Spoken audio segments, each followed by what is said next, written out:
আসলে আমার বাবাকে ঘর থেকে ফয়সাল নামে একটা লোক ফোন দিয়ে বের করছে। বের করার পর আমার বলছে কি আমার বাবার সাথে অল টাইম লোক থাকে, কারণ আমার বাবার সেফটির জন্য অল টাইম আব্বুর সাথে লোক থাকে 20-25 জন। তখন তাদের ফোন দিয়েছিল, কিন্তু ফয়সাল বলছে কি যে ফোন দেওয়ার দরকার নেই, আমি আছি, তুই আয়। তারপরে শুনছে যে আবুর দোকানে তালা হয়েছে। এটা শুনে তো আর আবুর মাথা ঠিক থাকে না, কারণ আবুর দোকানে আবুর তো পারমিশন না নিয়ে তারা তালা মারিয়া দিচ্ছে, তাই ওইখানে যা তালাটা ভাঙা বসছে।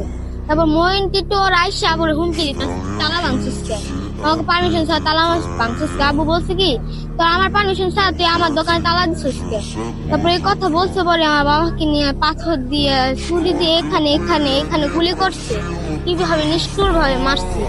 ওইটাই তো আমি ওইটাই বলতে চাইছি সরকারকে, যে আমার এতিম বানাইছে, আমি চাই না যার কাউকে এতিম বানাও, যে কারোর বাপ হারাও, কারোর বোনের ভাই হারাও, সেটা আমি আর চাই না। বাংলা বুকে চাঁদাবাজি না থাকে, আমি এটাই চাই। এই যে চাঁদার জন্য যে মানুষকে খুন করে, এটা আমি আর চাই না।